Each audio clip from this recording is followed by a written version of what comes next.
ക്ഷമ അഡ്വക്കേറ്റ് ജയശങ്കർ. ജയശങ്കർ എന്ന് പറഞ്ഞു കഴിഞ്ഞാൽ നമ്മുടെ CPM-ന്റെ കണ്ണിലെ കരടാണ്, കോൺഗ്രസിന്റെയും കണ്ണിലെ കരടാണ് എന്ന് നമുക്ക് എല്ലാവർക്കും അറിയാം. ചില സമയത്ത് BJP-യുടെ കണ്ണിലെ കരടാവാറുമുണ്ട്. കാരണം അദ്ദേഹത്തിന്റെ നിലപാടുകളൊക്കെ പലപ്പോഴും നിഷ്പക്ഷമാണ്. പല കാര്യങ്ങളും അദ്ദേഹം തുറന്നു പറയേണ്ടത് വെട്ടിത്തുറന്നു പറയുന്ന ഒരു വ്യക്തിയാണ് അഡ്വക്കേറ്റ് ജയശങ്കർ എന്ന് പറയുന്നത്. പല കാര്യങ്ങളിലും നമുക്കറിയാം അഡ്വക്കേറ്റ് ജയശങ്കർ CPI-കാരനാണ്, CPI പാർട്ടി മെമ്പർഷിപ്പ് ഉള്ള വ്യക്തിയായിരുന്നു. ഇപ്പം അതിൽ നിന്ന് പുറത്തു പോയോ എന്ന് എനിക്ക് അറിയില്ല. അപ്പൊ അങ്ങനെ ഉള്ള ആളായിരുന്നു. അതുകൊണ്ട് തന്നെ പലപ്പോഴും CPM-കാർ ചോദിച്ചുകൊണ്ടിരിക്കുന്നത് എന്തുകൊണ്ട് ഇയാളെ CPI-യിൽ നിന്ന് പുറത്താക്കുന്നില്ല എന്ന ചോദ്യമൊക്കെ പണ്ട് മുതലേ ചോദിച്ചുകൊണ്ടിരുന്നതാണ്. എനിക്ക് ജയശങ്കർ എന്ന് കേൾക്കുമ്പോഴേ ആദ്യം തന്നെ ഓർമ്മ വരുന്നത് നമ്മുടെ ഞാൻ കുഞ്ഞുനാളിലായിരിക്കുമ്പോൾ ഉണ്ടല്ലോ, എനിക്ക് രാഷ്ട്രീയത്തിനെ കുറിച്ച് ഒരു ബോധവും ഇല്ലാത്ത സമയത്ത് ഞാൻ ജയശങ്കറിന്റെ ഇന്ത്യ വിഷനിലെ വാരാന്ത്യം എന്ന് പറഞ്ഞ പരിപാടി കാണുന്നത്. എന്ത് രസമായിട്ടാണ് പുള്ളി ആ കാര്യങ്ങൾ പറയുന്നത്. നമ്മൾ ABC-യിൽ പരിപാടി ചെയ്യുമ്പോഴും പുള്ളി ആ ഒരു നർമ്മം കലർന്ന ആ ഒരു ഭാഷയുണ്ടല്ലോ, ആ ഭാഷ പുള്ളിക്കാരന്റെ അതാണ് പുള്ളിയുടെ ഒരു ട്രേഡ് മാർക്ക് എന്ന് പറയുന്നത്. പുള്ളി എന്ത് പറഞ്ഞാലും ഒരു നർമ്മത്തിൽ ചാലിച്ച് പറയും. പക്ഷെ പുള്ളിയെ അത് വെച്ച് ആക്രമിക്കാൻ ആർക്കും പറ്റില്ല. അതുകൊണ്ട് ആക്രമിക്കാൻ ഇപ്പം എന്റെ ഷോസ് ക്ഷമ കാണാറുണ്ടല്ലോ, നമ്മൾ നർമ്മം കലർത്തി പറയുന്നത് കൊണ്ട് കേൾക്കുന്ന ആൾക്കാർക്ക് മനസ്സിലാവും അത് എന്താണ് പറയുന്നത്, ഇവൻ എന്നെയല്ലേ പറയുന്നത് എന്ന് മനസ്സിലാവും. പക്ഷെ അവർക്ക് എന്തെങ്കിലും തിരിച്ചു പറയാനായിട്ട് അതിനകത്ത് നമ്മളൊരു ലൂപ്പ് ഹോൾ വെക്കില്ല. അങ്ങനത്തെ ഒരു സാഹചര്യമുണ്ട്. ലൂപ്പ് ഹോൾ വെക്കില്ല എന്നുള്ളതല്ല, ഇപ്പൊ നമ്മളൊരു വിഷയം വരുമ്പോൾ ആ കാര്യത്തിൽ നമ്മൾ അങ്ങനെ പറഞ്ഞു ഇങ്ങനെയാണ് സംഭവം നടന്നത് എന്ന് നമുക്കറിയാം, കാര്യങ്ങൾ ഇങ്ങനെയൊക്കെയാണ് പോകുന്നത് എന്നുള്ള കാര്യങ്ങളൊക്കെ നമ്മളിങ്ങനെ പറയും. അത് കേൾക്കുന്ന ആൾക്കാർക്ക് ഇപ്പോ നമുക്കെതിരെ എന്തെങ്കിലും എന്ന് പറഞ്ഞാൽ ഫ്രസ്ട്രേഷൻ ഉണ്ടാവും, മനസ്സിലായില്ലേ? അപ്പൊ എൻ്റെ അടുത്ത് പണ്ട് മുതലേ ആൾക്കാർ പറയുന്നതായിരുന്നു എന്റെ വീഡിയോ കാണുന്ന ആൾക്കാർക്ക് ഭയങ്കര ഫ്രസ്ട്രേഷൻ ഉണ്ടാവും എന്ന് എൻ്റെ അടുത്ത് പറയാറുണ്ട്. അപ്പൊ ആ ഫ്രസ്ട്രേഷൻ വന്നു കഴിഞ്ഞാലുള്ള ആകപ്പാടെ ഉള്ള ഒരു വിഷയം എന്താ എന്ന് പറഞ്ഞാൽ നമ്മുടെ ആശയം കൊണ്ട് നേരിടാൻ പറ്റാത്തൊരു സാഹചര്യം ഉണ്ടായി കഴിഞ്ഞാൽ പിന്നെ തെറി വിളിക്കുക, തല്ലുക എന്നൊക്കെയുള്ള വിഷയം മാത്രമേ ഉള്ളൂ, അല്ലെ? ഇപ്പൊ ജയശങ്കറിന്റെ വീഡിയോ അതുപോലെയാണ്. ജയശങ്കർ വീഡിയോയുടെ കാര്യങ്ങൾ പറയുമ്പോൾ അദ്ദേഹം ചരിത്രം പറയും, ഫ്യൂച്ചർ പറയും, അതിന്റെ അനാലിസിസ് പറയും, വളരെ നർമ്മത്തിൽ പൊതിഞ്ഞ ഭാഷയിൽ പറയും, അങ്ങനെയൊക്കെ പുള്ളി പറയും. പറയുമ്പോൾ ആ നർമ്മം ബാക്കിയുള്ളവർക്ക് അങ്ങോട്ട് ദഹിക്കാൻ പറ്റാത്തൊരു സാഹചര്യം ഉണ്ട്. അത് ഹേർട്ട് ചെയ്യും അവരെ, മനസ്സിലായില്ലേ? ഇപ്പൊ നമ്മൾ ഒരാൾ കളിയാക്കി കഴിഞ്ഞാലാണല്ലോ നമുക്ക് ഏറ്റവും കൂടുതൽ ഒരു ഫ്രസ്ട്രേഷൻ ഉണ്ടാകുന്നത്. കളിയാക്കി കഴിയുന്നവനെ നമുക്ക് തിരിച്ച് കളിയാക്കാൻ പറ്റിയില്ലെങ്കിൽ, ആ ഒരു കഴിവ് നമുക്കില്ലെങ്കിൽ നമ്മൾ അവനെ അടിക്കാൻ ശ്രമിക്കും, ഇല്ലേ? കളിയാക്കുന്നോടാ എന്ന് പറഞ്ഞ് കൈ ഉയർത്തും. അതേപോലെ ജയശങ്കർ നേരെ കൈ ഉയർത്തിയിരിക്കുകയാണ് PV അൻവർ പറയുന്നത് ജയശങ്കറിന്റെ ഓഫീസിൽ വന്ന് ജയശങ്കറിന്റെ തലയിൽ കൂടെ കക്കൂസ് മാലിന്യം ഒഴിക്കുമെന്നാണ് പറയുന്നത്. ജയശങ്കർ എന്ന പരനാറിയോട് എനിക്ക് പറയാനുള്ളതെന്നാണ് PV അൻവർ. ഈ PV അൻവർ എന്ന് പറയുന്ന MLA ഞാൻ മനസ്സിലാക്കിയിടത്തോളം യാതൊരുവിധ എന്താ പറയാ ഒരു നാണവും മാനവും ഉളുപ്പുമില്ല അദ്ദേഹത്തിന്, ഒന്നാമത്തെ കാര്യം. രണ്ടാമത്തെ കാര്യം, അദ്ദേഹത്തെ സംബന്ധിച്ചിടത്തോളം അദ്ദേഹത്തിന് സമൂഹത്തിനോട് ഒരു പ്രതിബദ്ധതയില്ല, അദ്ദേഹത്തിന് ആരെയും പേടിയില്ല. പേടിയില്ലാത്തത് ഈ മണ്ടന്മാർക്കും പേടി കാണില്ല, അറിയാലോ. ഇപ്പൊ നമ്മുടെ അപ്പുക്കുട്ടൻ പറയുന്ന ഒരു കാര്യമുണ്ട്, അപ്പുക്കുട്ടനോട് നോക്കിയിട്ട് ഗോവിന്ദൻകുട്ടി പറയുന്ന ഒരു കാര്യമുണ്ട്, പ്രേതത്തെ കണ്ടിട്ട് അവൻ പേടിച്ചില്ല. അതെന്താ? പേടിക്കണമെങ്കിൽ മിനിമം ഒരു ബുദ്ധി വേണം, അത് അവനില്ല എന്ന് പറയുന്നത് പോലെയാണ്. അതുകൊണ്ടാണല്ലോ അദ്ദേഹം ഇപ്പൊ ഗ്യാങ് വാർ എടുത്ത് പുറത്തിട്ടത്. ഇവിടെ ആത്യന്തികമായിട്ട് ഞാനും ഇതിനകത്ത് ഉൾപ്പെട്ടിട്ടുണ്ട് എന്നുള്ള ബോധമില്ലാത്തത് കൊണ്ടാണല്ലോ ഗ്യാങ് വാർ. അതായത് ADGP-യെ കുറിച്ചുള്ള വിഷയങ്ങൾ അൻവർ പറയുന്നു, അൻവർ തിരിച്ച് തീവ്രവാദിയാണെന്ന് ADGP പറയുന്നു, ഇദ്ദേഹത്തിന് പിന്നിൽ തീവ്രവാദ സംഘം ഉണ്ടെന്ന് പറയുന്നു, പല കഥകളും പുറത്തു വരികയാണ്. അപ്പൊ അങ്ങനത്തെ സാഹചര്യത്തിൽ ഇതിനെ ജയശങ്കർ വക്കീലെടുത്ത് പൊരിച്ചപ്പോ ജയശങ്കർ ഒരു കാര്യം പറഞ്ഞത്, അൻവർ മതതീവ്രവാദിയാണെന്ന് പറഞ്ഞു. അപ്പൊ എനിക്ക് സർട്ടിഫിക്കറ്റ് തരാൻ നീ ആരാടാ? ഞാൻ മറ്റേ വലിയ കൊമ്പത്തെ കുടുംബമാണ്, സ്വാതന്ത്ര്യ സമരത്തിൽ പങ്കെടുത്ത ആളാണ് എൻ്റെ അച്ഛൻ. നമ്മുടെ നാട്ടിലുള്ള ഒരു പഴയ ചൊല്ലാണ് എനിക്ക് ഓർമ്മ വന്നത്, അതായത് അച്ഛൻ ആനപ്പുറത്ത് കയറിയ മോഹന്റെ ദേഹത്ത് തഴമ്പുണ്ടാവുമെന്ന് ഉള്ള. അപ്പൊ അങ്ങനത്തെ രീതിയിൽ പറഞ്ഞിട്ട് അൻവർ പറയുകയാണ്, നിന്റെ ഓഫീസിലോട്ട് ഞാൻ വരും, ഒരു ബക്കറ്റ് കക്കൂസ്. യഥാർത്ഥത്തിൽ പറഞ്ഞു കഴിഞ്ഞാൽ ഒരു കലാപാഹ്വാനം അല്ലെങ്കിൽ ഒരു വധശ്രമത്തിനുള്ള വധിക്കുമെന്ന രീതിയിലുള്ള ആഹ്വാനം. അതായത് നിന്റെ ഓഫീസിലോട്ട് ഞാൻ വരും, അതിൽ തന്നെ ഒരു ഇന്റിമിഡേഷൻ ഉണ്ട്. രണ്ടാമത് വന്നിട്ട് കക്കൂസ് മാലിന്യം നിന്റെ ദേഹത്തോട്ട് ഒഴിക്കും, എന്നിട്ട് ഇവിടുത്തെ നിയമവ്യവസ്ഥയെ വെല്ലുവിളിക്കുകയാണ്. നീ ഇനി ഏത് നിയമത്തിൽ പോയാലും ഏത് രീതിയിൽ നീ കേസ് കൊടുക്കാൻ ശ്രമിച്ചാലും എനിക്ക് ചുക്കുമില്ല എന്നുള്ള രീതിയിൽ പറഞ്ഞു വെക്കുകയാണ് ഈ പുള്ളിക്കാരൻ. എന്താണ് ഇവിടെ നടക്കുന്നത്? അദ്ദേഹത്തിന് പുതുതായിട്ട് വന്നിട്ടുള്ള ഈ ഭാരതീയ ന്യായ സംഹിത പോലും അതിനെക്കുറിച്ച് വലിയ ധാരണ ഇല്ലാന്ന് തോന്നുന്നു. അതുപോലും ധാരണയില്ലാത്ത, അതൊന്നും തന്നെ ബാധിക്കാത്തൊരു ഒരു സാധനമാണ്. അതായത് ഇന്ത്യയിലെ ശിക്ഷാ നിയമങ്ങളൊന്നും തനിക്ക് ബാധകമല്ല.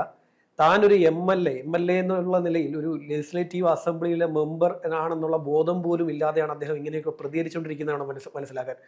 അല്ലെങ്കിൽ ഇങ്ങനെയൊന്നും പറയില്ല. ഒരു MLA പറയേണ്ട വർത്തമാനമല്ലേ ഇത്. നമ്മളിപ്പോഴും പലപ്പോഴും സംസാരിക്കുമ്പോൾ ഈ അൻവറും മറ്റുള്ളവരും, അൻവറിന്റെ കാര്യത്തിലും കുഴപ്പമുണ്ട്, മറ്റുള്ളവരുടെ ഭാഗത്തും കുഴപ്പമുണ്ടെന്നാണ് നമ്മളെപ്പോഴും പറയാതിരിക്കുന്നത്. ഇക്കാര്യത്തിൽ അൻവറിന്റെ കാര്യത്തിൽ മാത്രമാണ് കുഴപ്പം. ഒരു MLA ഇങ്ങനെ സംസാരിക്കാൻ പാടില്ല. ഒരു അദ്ദേഹത്തെ തെരഞ്ഞെടുത്തിട്ടിരിക്കുന്ന ഒരു ലെജിസ്ലേറ്റീവ് അസംബ്ലിയിൽ ഇരിക്കുമ്പോൾ അദ്ദേഹത്തിന് അവിടെ സംസാരിക്കേണ്ട ഭാഷ, അവിടെ പോയി ഇത്തരം കാര്യങ്ങൾ സംസാരിച്ചാൽ നിയമസഭാ രേഖയിലുള്ളത് ഉൾപ്പെടുത്തുമോ? നീക്കം ചെയ്യാൻ പറയില്ലേ? ഇത് നിയമസഭാ രേഖയിൽ പോലും ഉൾപ്പെടുത്താൻ പറ്റാത്ത രീതിയിലുള്ള ഭാഷയാണ് ഇത് ഉപയോഗിക്കുന്നത്. ഇത് പുറത്തിറങ്ങി പക്ക തെരുവ് ഗുണ്ടയെ പോലെ PV അൻവർ പെരുമാറുന്നു. ഒരു തെരുവ് ഗുണ്ടയായി PV അൻവർ മാറുന്നു. അതൊരു ഒരു നല്ല ആശാസ്യമായിട്ടുള്ളൊരു കാര്യമല്ല. പിന്മുറക്കാർക്ക്, അതായത് നാളെ വരുന്ന ഒരു പിന്നെ ലെജിസ്ലേറ്റീവ് അസംബ്ലി മെമ്പർമാർക്കും പിന്നെ ഇദ്ദേഹത്തെ പിന്തുടരാൻ പോലും പാടില്ലാത്ത രീതിയിലാണ് അദ്ദേഹം ഇപ്പോൾ കാര്യങ്ങളെ കൈകാര്യം ചെയ്യുന്നത്. ഇത് വളരെ ഓവറാണ്. ഇത് ഇത്രയും ദിവസം നമ്മൾ ഇത് ഓവറാണെന്ന് പറഞ്ഞില്ല, പക്ഷെ ഇപ്പൊ പറയുന്നത് ഓവറാണ്. ഇത് അതിരി കടന്നു. ഇതിപ്പോ വളരെ അതിരി കടന്നു. അല്ലെ, നിയമലംഘനങ്ങളൊക്കെ പുള്ളി നടത്തിയിട്ട് പുള്ളി അത് തുറന്നു പറയുകയാണ്. ഞാൻ ഫോണ് ചോർത്ത്, നീ ആരാടാ ചോദിക്കാൻ എന്നാണ് പറയുന്നത്. പോലീസാ, നീ കൊണ്ട് കേസ് വിട്, നിന്റെ അച്ഛന്റെ മറ്റത് എന്നൊക്കെയാണ് പുള്ളി തുറന്നടിച്ചങ്ങ് പറയുകയാണ്. എന്ന് പറയുന്ന ഒരു ആപ്പ് ഉണ്ട്, അസാപ്പ്. ഇത് പോലീസിലുള്ള ഒരു സാധനമാണ്. അതുവഴിയാണ് പിന്നെ രേഖകൾ കൈമാറാറുള്ളത്. പോലീസിന്റെ രഹസ്യരേഖകളൊക്കെ ഇതുവഴിയാണ് കൈമാറാറുള്ളത്. ഈ രേഖ അൻവർ ചോർത്തി. എങ്ങനെ ചോർത്തി? ശരി. പേട്ടയിലെ ക്രൈംബ്രാഞ്ച് യൂണിറ്റിൽ നിന്നും തിരുവനന്തപുരത്ത് PHQവിൽ പ്രവർത്തിക്കുന്ന ക്രൈംബ്രാഞ്ച് ആസ്ഥാനത്തേക്ക് ക്രൈംബ്രാഞ്ച് മേധാവിക്ക് അയച്ച നമ്മുടെ പിന്നെ റിസോർട്ട് സ്വാമിയുടെ പിന്നെ ഇത് എന്താ റിസോർട്ട് കത്തിക്കൽ കേസ്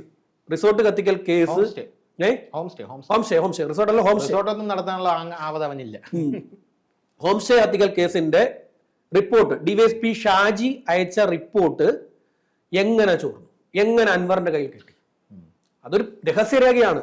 അത് കിട്ടണമെങ്കിൽ അതിന്റെ ഒറിജിനൽ കോപ്പി ഉള്ളത് പേട്ട ക്രൈംബ്രാഞ്ച് യൂണിറ്റില്, 2 ക്രൈംബ്രാഞ്ച് മേധാവിയുടെ ഓഫീസില്, 3 ADGP ലോ ആൻഡ് ഓർഡറിന്റെ കയ്യിൽ. ഈ 3 ഈ രേഖയുള്ളൂ. ഈ രേഖ എങ്ങനെ ചോർന്നു? അതെങ്ങനെ, എന്തുകൊണ്ട് ഇത് അന്വേഷിക്കുന്നില്ല? ഷാജി പറഞ്ഞിരിക്കുന്നത് പിന്നെ ഡിവൈഎസ്പി അന്നത്തെ പിന്നെ ഡിവൈഎസ്പി ദിൽരാജ് അദ്ദേഹത്തിനെതിരെയും ഷാഡോ പോലീസിനെതിരെയും നടപടി സ്വീകരിക്കണമെന്നാണ് അദ്ദേഹം പറഞ്ഞിരിക്കുന്നത്. അതായത് അന്ന് മരിച്ച പ്രകാശ്, ഈ കേസിലെ 1-ാം പ്രതി, അതാ ഹോം സ്റ്റേ കത്തിക്കൽ കേസിലെ 1-ാം പ്രതിയായിട്ടുള്ള പ്രകാശ് മരണപ്പെടുന്നതിന് മുമ്പ് റീത്തിലെ റിങ്ങിൽ ഒരു കുറിപ്പ് എഴുതിയിരുന്നു എന്നും ആ കുറിപ്പും റീത്തും കോടതിയിൽ നിന്നും പൂജപ്പുര പോലീസ് സ്റ്റേഷനിലെ പിന്നെ ഒരു പോലീസുകാരൻ ഒപ്പിട്ട് വാങ്ങിയെന്നും അതേസമയം അത് പൂജപ്പുര പോലീസ് സ്റ്റേഷനിൽ എത്തിയതായി രേഖയില്ലെന്നും ഷാജി റിപ്പോർട്ടിൽ പറയുന്നുണ്ട്. 2 ഷാജിയുടെ റിപ്പോർട്ടിൽ പറയുന്നത് ഇതിന്റെ CCTV ദൃശ്യങ്ങൾ ശേഖരിച്ചത് ഷാഡോ പോലീസാണ്, കോൾ ലിസ്റ്റ് എടുത്തത് സൈബർ പോലീസാണ്. ഈ 2 പേർക്കുമെതിരെ നടപടി വേണമെന്ന് പറയുന്നു. ഇത്തരം കാര്യങ്ങളാണ് പറഞ്ഞിരിക്കുന്നത്. അൻവർ ഉന്നയിക്കുന്നത് രാജേഷ് എന്ന് പറയുന്ന DYSPക്കെതിരെ നടപടി വേണമെന്നാണ്. അദ്ദേഹമാണ് BJP അനുഭാവിയായിട്ടുള്ള രാജേഷാണ് ഈ കേസ് അട്ടിമറിച്ചതെന്നാണ് അൻവർ പറയുന്നത്. പക്ഷെ ഷാജിയുടെ റിപ്പോർട്ടിൽ പോലും രാജേഷിന്റെ പേരില്ല. DYSP ഷാജി പറഞ്ഞിരിക്കുന്ന ഈ കേസിലെ നടപടി എടുക്കണമെന്ന് പറഞ്ഞിരിക്കുന്ന റിപ്പോർട്ടിൽ രാജേഷിന്റെ പേരില്ല. ഓക്കെ, നടപടി എടുക്കണമെന്ന് പറഞ്ഞിട്ടും നടപടി എടുക്കാതിരിക്കുന്നു എന്നാണ് അൻവറിന്റെ പരാതി. ഇത് പറഞ്ഞിട്ട് അൻവർ DGPക്ക് പരാതി കൊടുക്കുകയും ഈ റിപ്പോർട്ട് എടുത്തു വെച്ച് ക്രൈംബ്രാഞ്ചിന്റെ പോലീസിന്റെ രഹസ്യരേഖ എടുത്തു വെച്ച് വാർത്താ സമ്മേളനം നടക്കുകയും ഫേസ്ബുക്കിലെടുത്ത് പോലീസിന്റെ രഹസ്യരേഖ പോസ്റ്റ് ചെയ്യുകയും ചെയ്തു. പോലീസിന്റെ രഹസ്യരേഖ ചോർത്തുക എന്ന് പറയുന്നത് ചെറിയ കാര്യമാണോ? ഇതേ കാര്യത്തിൽ ഭീകരവിരുദ്ധ നിയമപ്രകാരം ഷാജിനെതിരെ കേസെടുക്കണമെന്നാണ് അൻവർ പറഞ്ഞത്. എന്തിന്? പോലീസിന്റെ സെറ്റിലെ വിവരം ചോർത്തിയതിന് എന്ത് വേണം? ദേശവിരുദ്ധ പ്രവർത്തനത്തിന് കേസെടുക്കണമെന്ന് ആവശ്യപ്പെട്ടുകൊണ്ടാണ് ഈ യുദ്ധം അൻവർ തുടങ്ങി വെച്ചത്. അതേ തെറ്റാണ് അൻവർ ചെയ്തിരിക്കുന്നത്. പോലീസിന്റെ രഹസ്യരേഖ ചോർത്തി, എന്നിട്ട് പോലീസ് അരങ്ങുന്നില്ല. എന്താണ് അൻവറിനെ പേടിയാണോ ഇവിടുത്തെ പോലീസ്? അൻവറിന്റെ പിണറായിയുടെ എന്തോ വിഷയം അൻവറിന്റെ കഷത്തിന്റെ ഇടയിൽ ഇരിപ്പുണ്ട്. അൻവർ ഒന്ന് അമിക്കിയ പിണറായിയുടെ തല ഞെരിങ്ങി പോകും. അത് തന്നെ വിഷയം, വേറൊന്നുമില്ല. എന്തോ വിഷയം ഇത്. അല്ലെങ്കിൽ പിണറായി വിജയന്റെ കള്ളക്കടത്തായിരിക്കാം, അല്ലെങ്കിൽ പിണറായി വിജയൻ ഏറ്റവും ഈ ലോകത്തെ ഏറ്റവും പിണറായി വിജയൻ കുലുങ്ങുന്ന ആരെ തൊട്ടാലാണ്? പിണറായിയുടെ മോളെ തൊട്ടാലാണ്. അതിലുള്ള എന്തെങ്കിലും ഒരു വിഷയമായിരിക്കും. മോളുടെ കമ്പനിയുമായിട്ട് ബന്ധപ്പെട്ടോ, അല്ലെങ്കിൽ പിണറായിയുടെ സ്വർണ്ണക്കടത്തോ, പിണറായിയുടെ ഷേക്കുമായിട്ടുള്ള ബന്ധോ, അങ്ങനെ എന്തായാലും തൊട്ട് പിറകെ ജലീലും നിപ്പുണ്ട്. മനസ്സിലായില്ലേ? ഇവന്മാരെല്ലാം ഒരുമിച്ചാണ് ഇതെല്ലാം നടത്തുന്നത് എന്നുള്ള കാര്യത്തിൽ ഒരു തർക്കവുമില്ല. നമ്മുടെ നാട് എങ്ങോട്ടാണ് പോകുന്നതെന്നാണ് ഞാൻ ആലോചിക്കുന്നത്. പോരാത്തതിന് ഈ അൻവർ എന്ന് പറയുന്ന വ്യക്തി ഈ കാര്യങ്ങളൊക്കെ അങ്ങ് വെല്ലുവിളി പോലെ അങ്ങ് പറഞ്ഞിട്ട് അൻവറൊക്കെ എന്താണ്, ഞാനിത് ചെയ്യും, നീ എന്ത് ചെയ്യും എന്നുള്ള രീതിയിലാണ് അൻവർ ചോദിക്കുന്നത്. അതിഭീകരമാണ്. അത് ഞാൻ നേരത്തെ പറഞ്ഞത് ഒരു തെറ്റ് പറ്റോട്ടോ. അസാപ്പ് അല്ല, അയാബ്സ് എന്നാണ്. അയാബ്സ് എന്നാണ്, തിരുത്തണം. അയാബ്സ് എന്ന് പറയുന്ന ഒരു സോഫ്റ്റ്വെയർ വഴിയാണ് ഇവരുടെ ഈ ഇത് പോകുന്നത്. ഈ സാധനമാണ് അൻവർ ചോർത്തിയത്. ഈ അയാപ്സിലൂടെ പോയ സാധനം അൻവർ അടിച്ചു മാറ്റി. കേസെടുക്കണ്ടേ? ഭയങ്കരമായിട്ടുള്ള കുറ്റകൃത്യമല്ല ചെയ്തിരിക്കുന്നത്. ADGPയുടെ കോൾ റെക്കോർഡ് ചെയ്തിട്ടുണ്ടെന്ന് ചോർത്തിയെന്ന്. ഞാൻ എങ്ങനെ ചോർത്തി? ആര് ചോർത്തി കൊടുത്തു അൻവറിന്? ആരല്ല ഞാൻ ഇതിൽ കൺസേൺ ആവണം എന്താ അറിയോ, ഇവർ ഈ RSSന് കേരള പോലീസുമായിട്ട് ഭയങ്കര ബന്ധം, RSS കേരള പോലീസിനുണ്ടെന്ന് പറയുന്നതിന് യാതൊരുവിധ തെളിവുമില്ല. ആകപ്പാടെ ഒരു കാര്യം ഇൻസിഡന്റ് അവർ പറയുന്നത് ADGP പോയി ദത്താത്രേയ ഹൊസബളെ കണ്ടു എന്നുള്ള കാര്യമാണ് അവർ പറയുന്നത്. രണ്ടാമത്തെ കാര്യം, പക്ഷേ ഈ പോലീസിനകത്ത് പച്ച വെളിച്ചമുണ്ട് എന്നുള്ളതിന് തെളിവുകൾ ധാരാളമുണ്ട്. ഒരു പോലീസുകാരൻ ഇടുക്കിയിലുള്ള തന്നെ പുറത്താക്കിയില്ലേ, പോപ്പുലർ ഫ്രണ്ടിനെ പുറത്താക്കി, പച്ച വെളിച്ചം ഉണ്ടെന്ന് തെളിഞ്ഞു. അങ്ങനെ പല കാര്യങ്ങളും പോലീസിനകത്ത് ഉണ്ടെന്ന് തെളിഞ്ഞു. ഇവര് അത്തരത്തിലുള്ള കാര്യങ്ങളൊക്കെ ഉണ്ടെന്ന് തെളിയുമ്പോഴും ഇവര് പറയുന്നത് അതല്ല, അതിന് ശ്രദ്ധ മാറാനായിട്ട് RSSലോട്ട് കൊണ്ട് ഇതിനെ കൂട്ടിക്കെട്ടാനായിട്ട് ശ്രമിക്കുകയാണ്. RSS എന്ന് പറഞ്ഞിട്ട് ദേശസ്നേഹ സംഘടനയാണ്, എന്തൊക്കെ പറഞ്ഞാലും അത് തന്നെയാണ്.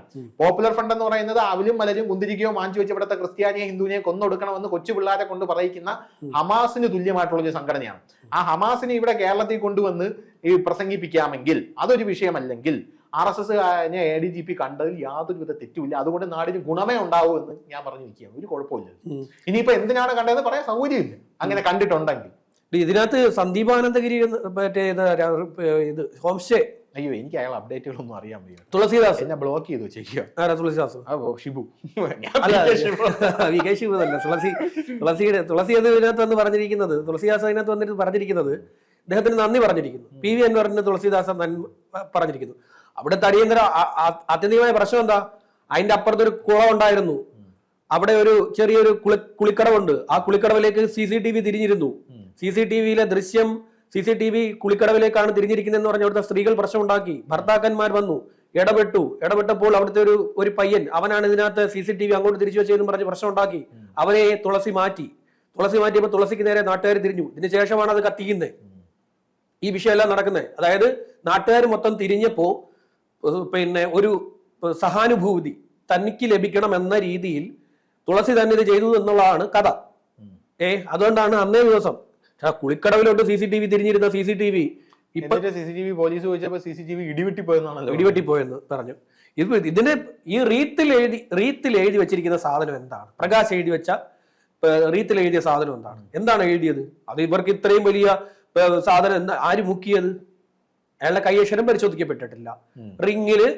റീത്തിലിറങ്ങി റീത്തും റിങ്ങും പിന്നെ കോടതിയിൽ നിന്ന് അടിച്ചു മാറ്റിക്കൊണ്ടുപോയി. പിന്നെ ഇതിന്റെ CCTV മൊത്തം കൊണ്ടുപോയി, കോൾ ലിസ്റ്റ് മൊത്തം പോയി. കോൾ ലിസ്റ്റ് ആരുടെയാ പോയത്? കോൾ ലിസ്റ്റ് പോയിരിക്കുന്ന ആരുടെയൊക്കെയാ? തുളസിയുടെ തന്നെ കോൾ ലിസ്റ്റ് ഇല്ല. തുളസിയുടെ കോൾ ലിസ്റ്റ് എങ്ങനെയാ ചോർത്തത്? അപ്പൊ തുളസിയുടെ കോൾ ലിസ്റ്റ് എടുക്കാമല്ലോ, എന്താ തുളസിയുടെ കോൾ ലിസ്റ്റ് എടുക്കാത്ത? തുളസിയുടെ കോൾ ലിസ്റ്റ് അടക്കമാണ് മിസ്സിംഗ് ആയിരിക്കുന്നത്. അതായത് ആരോപണ വിധേയരാണ് ഇവരെല്ലാവരും. തുളസി അടക്കം എല്ലാവരും ഇതിൽ ആരോപണം നേരിടുന്നവരാണ്. ഇവരുടെ എല്ലാം കോൾ ലിസ്റ്റ് പോയിട്ടുണ്ട്. പോയവരുടെ മൊത്തം എടുക്കണം. പിന്നെ ഈ ഷാജിയുടെ റിപ്പോർട്ട് നടപ്പാക്കണം എന്നുള്ളതാണ് അൻവറിന്റെ ആവശ്യം. അൻവറിന്റെ ആവശ്യപ്രകാരം പറഞ്ഞിരിക്കുന്നത് രാജേഷാണ് ഇത് ചെയ്തിരിക്കുന്നത്. രാജേഷിന്റെ പേര് ഇതിനകത്ത് ഷാജിയുടെ റിപ്പോർട്ട് ഇല്ല. അതെന്താ ഇല്ലാത്ത? ദുരൂഹതകളാണ് എല്ലാം. അതാണ് പറഞ്ഞിരിക്കുന്നത്. പക്ഷെ ഇവര് പറയുന്നത് ഇവരാണ് ലോകത്തെ മറ്റേ പിഞ്ചു പാവങ്ങൾ എന്നാണ് ഇവര് പറഞ്ഞിരിക്കുന്നത്. അതെ, ഇവരുടെ സംസാരം കേട്ടാ തോന്നുന്നു ലോകത്ത് ഇവരെ കാട്ടിൽ വലിയ സത്യസന്ധത ഇല്ലാന്ന് തോന്നുന്നു. പക്ഷെ ഇവരുടെ പ്രവർത്തികളും ആ കേസ് നമ്മൾ പഠിക്കുമ്പോഴും ഇവന്മാരെ പോലെ ഉടായിപ്പും അതിനകത്ത് കാണിക്കുന്ന ആൾക്കാർ ഇവന്മാരെ രക്ഷിക്കാൻ വേണ്ടി തന്നെയാണ് പല കാര്യങ്ങളും ചെയ്യുന്നത്. പോലീസ് പോലും ഇവന്മാർക്ക് വേണ്ടിയാണ് പ്രവർത്തിച്ചുകൊണ്ടിരിക്കുന്നത്. ഇത് ഭീഷണിയാണ്, ഭീകരമായ ഭീഷണി എന്ന് പറയുന്നത്. ജയശങ്കർ സാറിനെ സംബന്ധിച്ചിടത്തോളം അദ്ദേഹം ഒരു ഹൈക്കോടതി അഡ്വക്കേറ്റ് ആണ്. ജയശങ്കറിനെ സംബന്ധിച്ചിടത്തോളം ഞാൻ പറയുകയാണെങ്കിൽ, ജയശങ്കർ പണ്ട് നമ്മുടെ ജയിക്കുമായിട്ടൊന്ന് ഏറ്റുമുട്ടിയല്ലോ. ജയശങ്കറിനെ എന്തോ ജയിക്ക് പറഞ്ഞപ്പോ ഒന്ന് പോടാ ഊളെ, നിന്നെക്കാട്ടിലും വലിയ ഊളകളെ ഞാൻ കണ്ടിട്ടുണ്ടെന്നാണ് ജയശങ്കർ പറഞ്ഞത്. അതുപോലൊരു പ്രതികരണം മാത്രമേ, ചിലപ്പോൾ അതുപോലും കൊടുക്കില്ല. നമ്മുടെ പ്രശാന്ത് ഭൂഷൺ സുപ്രീം കോടതിയെ വെല്ലുവിളിച്ചപ്പോൾ നിനക്ക് 1 രൂപയുടെ വിലയുള്ളൂ, 1 രൂപ ഫൈൻ ഇട്ടിട്ട് പൊക്കോ എന്ന് സുപ്രീം കോടതി പറഞ്ഞതുപോലെ ഡീൽ ചെയ്യുമെന്നാണ് എനിക്ക് തോന്നുന്നത്. അതായത് അവർ ഈ അഭിഭാഷകരെയൊന്നും തൊട്ട് കഴിഞ്ഞ കാര്യങ്ങളും അൻവറൊന്നുമല്ല. ഈ സർക്കാരിനെ പേടിപ്പിക്കുന്നവരൊന്നും അഭിഭാഷകരെ പേടിപ്പിക്കാൻ അൻവറിനെ കൊണ്ട് നടക്കുന്ന കാര്യമൊന്നുമില്ല. അൻവർ വിചാരിച്ചാലൊന്നും ഹൈക്കോടതിയിൽ അഭിഭാഷകരെയൊന്നും, അവിടെ ഹൈക്കോടതിയിൽ അഭിഭാഷകർ എന്നൊക്കെ പറഞ്ഞാൽ എല്ലാം ഒറ്റക്കെട്ടാണ്. അതിൽ ചില ആൾക്കാരെ ഉള്ളു ഇതിൽ നിന്നൊക്കെ മാറി നിൽക്കുന്നത്. ബാക്കി ബാർ അസോസിയേഷനൊക്കെ ഒറ്റക്കെട്ടായിട്ട് നിൽക്കുന്നവർ. കാരണം അവർക്ക് ഡിവിഷൻ ഉണ്ടായവരെല്ലാവരുടെ അൻവർ കാരണം മാധ്യമ പ്രവർത്തകർക്കിടയിൽ ഭിന്നത ഉണ്ടായിട്ടുണ്ട്, നല്ല ഭിന്നത ഉണ്ടായിട്ടുണ്ട്. റിപ്പോർട്ടർ ചാനൽ ഇപ്പൊ അൻവറിന്റെ കഷത്തിന്റെ ഇടയിലാണ്. അൻവറിന്റെ പിന്നെ അരുൺകുമാർ അൻവറിന്റെ കാല് തൊട്ട് ഒന്നിച്ച് നടക്കുകയാണ്. അൻവറിന് അനുകൂലമായിട്ട് എന്ത് വാർത്ത ഉണ്ടെങ്കിലും കൊടുക്കും. അൻവർ ഇപ്പൊ റിപ്പോർട്ടറിൽ മാത്രമേ മോഹം കാണിക്കാറുള്ളൂ. അൻവർ റിപ്പോർട്ടർ ചാനൽ അൻവർ ഭക്തി തുടങ്ങിയിരിക്കുകയാണ് അതിഭീകരമായിട്ട്. എന്താണെന്നറിയില്ല. ഇവരെല്ലാവരും ആ ഒരു ഏരിയക്കാരാ. അതിന്റെ മുതലാളിമാരും ആ ഒരു ഏരിയ. അതിന്റെ മുതലാളിമാർ ആരും അറിയത്തില്ല. കശി സഹോദരങ്ങളെല്ലാം ആ ഒരു ഏരിയയാണ്. അൻവർ ആ ഒരു ഏരിയയാണ്. ഇദ്ദേഹം മാത്രമേ ഉള്ളൂ ഈ പറയുന്ന ധനുഷ് പറഞ്ഞ ആൾ മാത്രമേ ഉള്ളൂ ഇങ്ങോട്ട് ഈ ഭാഗത്തോട്ട് ഉള്ളത്.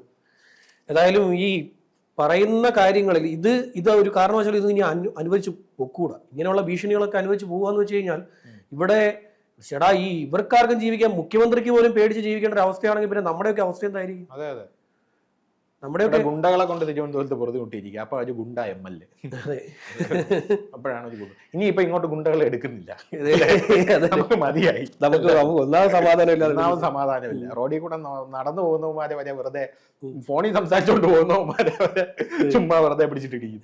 അപ്പോഴാണ് ഒരു ഗുണ്ട MLA നിയമസഭയ്ക്കകത്ത്.